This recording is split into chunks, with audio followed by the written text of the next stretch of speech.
زالوا بخير ما نويت الخير مؤمنا به وما دخل الجنة أصاب من مصيبة في الأرض ولا في Be victorious. People judge you by your sin, but Allah judges you by your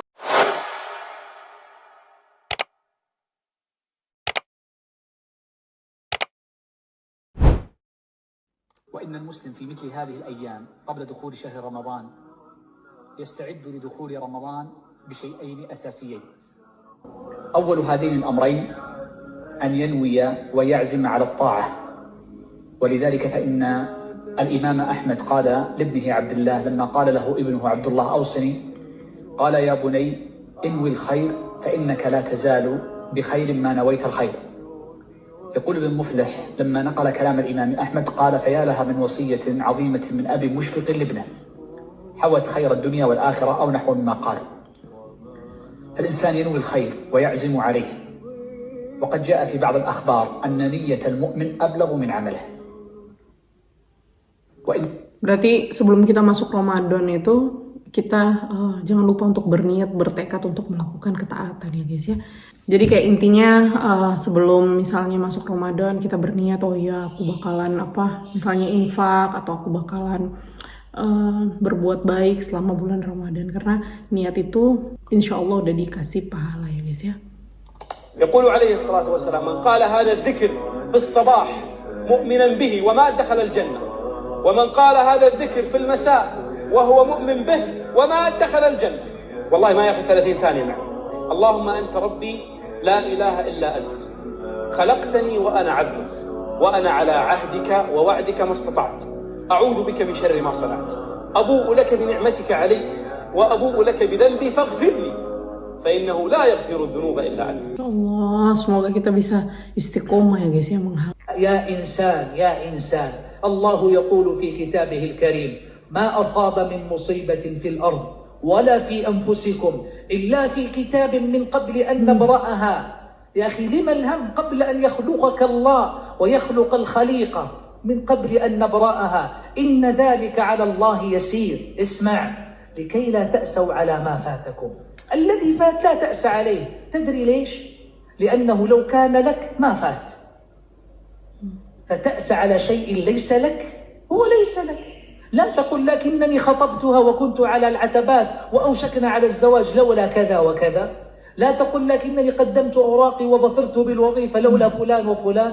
والله لو كان لك فيه رزق وحظ لأتاك، لكن الله ما أراده لك، فتحزن وتأسى على شيء ليس لك ما أراده الله لك.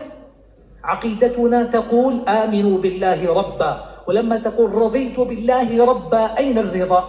الرضا أن تعلم أن ما آتاك الله فتحمده وما صرفه عنك أيضا فتحمده. والله ما أعطاك إلا لأنه خير لك، وما حرمك إلا لأنه أيضا خير لك، فأنت في كلا الحالتين على خير يسوقه الله إليك. املأ قلبك ثقة بالله ورضا عنه سبحانه. يا إنسان يا إنسان. Jadi kita tuh ketika aku speechless guys. Jadi kayak ketika Allah tuh nggak ngabulin apa yang kita mau, itu tuh berarti bukan punya kita. Karena apapun yang punya kita itu tuh udah ditulis sama Allah bahkan sebelum penciptaan langit dan bumi gitu. Jadi ketika kita menangis tidak mendapatkan itu, ya menurut Syekhnya untuk apa gitu? Karena itu kan bukan punya kita, kenapa kita tangisin gitu ya? Karena yang punya kita itu bakalan pasti datang ke kita gitu. ولا تهنوا ولا تحزنوا.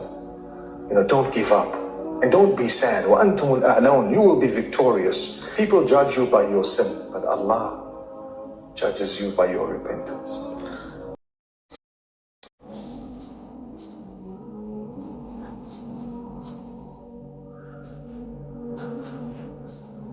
Allah judges you by your repentance.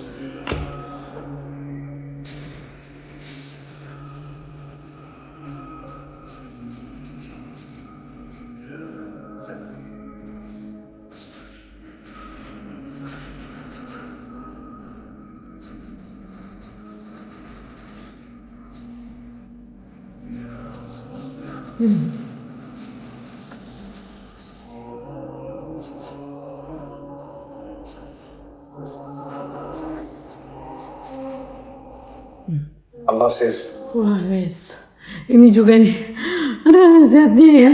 Manusia menilai kita atas dosa kita, tetapi Allah itu menilai kita berdasarkan tobat kita.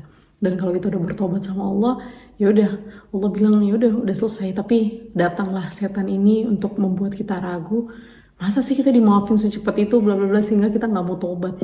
Padahal hal sesimpel yang bisa kita lakukan adalah mohon tobat sama Allah dan udah selesai. Jangan ragu untuk minta maaf sama Allah apapun kesalahan itu, bahkan kalau kita mengulang kesalahan itu lagi. Jangan ragu guys, Allah tuh punya luasan maaf itu seluas samudra, bahkan berkali-kali lipat. قد قالها الذين من قبلهم فما أغنى عنهم ما كانوا يكسبون فأصابهم سيئات ما كسبوا والذين ظلموا من هؤلاء سيصيبهم سيئات ما كسبوا وما هم بمعجزين أولم يعلموا أن الله يبسط الرزق لمن يشاء ويقدر إن في ذلك لآيات لقوم يؤمنون قل يا عبادي الذين أسرفوا على أنفسهم لا تقنطوا من رحمة الله إن الله يغفر الذنوب جميعا إنه هو الغفور الرحيم وأنيبوا إلى ربكم وأسلموا له من قبل أن يأتيكم Aduh guys, merinding ya guys. أن يأتيكم العذاب ثم لا تنصرون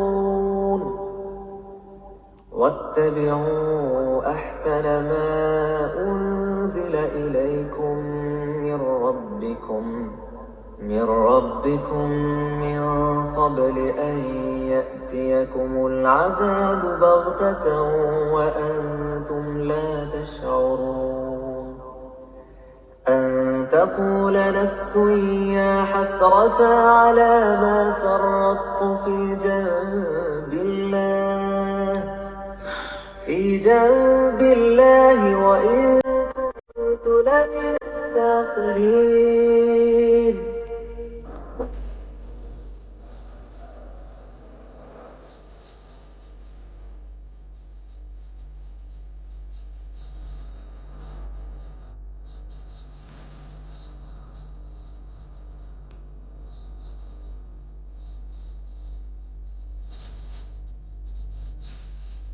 وإجابة الدعوات ففي صحيح البخاري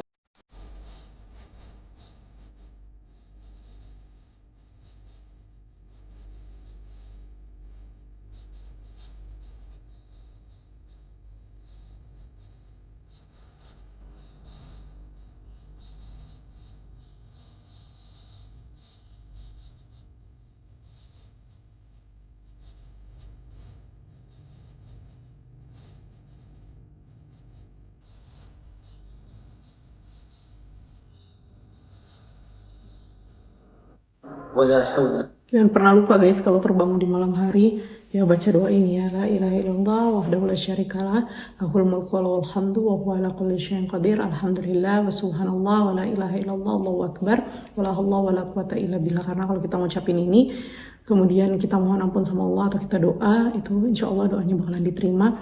Dan kalau kita wudhu dan sholat, insya Allah sholatnya juga diterima. Wow, luar biasa ya guys ya. In this dunya, you are only here for a purpose, and that is to be tested. Will you worship Allah or worship your whims and desires? You are in a test.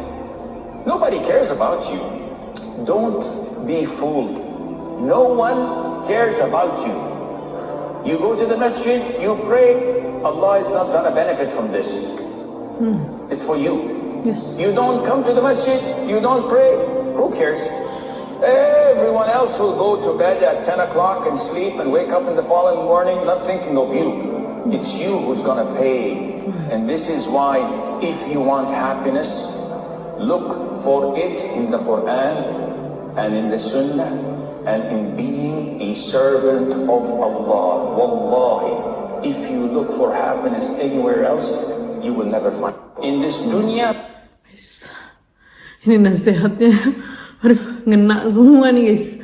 Di dunia ini nggak ada yang peduli sama diri kita. Kita mau ke masjid, kita nggak ke masjid, nggak ada yang peduli guys. Yang peduli sama diri kita sendiri adalah ya kita sendiri gitu ya. Bahkan ketika kita mohon ampun sama Allah, ya Allah juga nggak dapat manfaat daripada itu. Yang manfaat, yang punya manfaat atas permohonan ampun kita sama Allah ya diri kita sendiri. Wah, ini sih guys, kita nggak boleh zolimin diri kita sendiri. Kita benar-benar harus mempersiapkan diri kita lebih baik lagi supaya kita hidup ini mendapatkan manfaat gitu.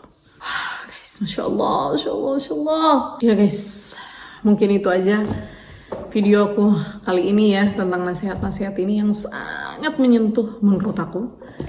Dan kalau kalian dapat manfaat dari ini, jangan lupa like, comment, dan juga subscribe. Dan see you in the next video guys, bye-bye.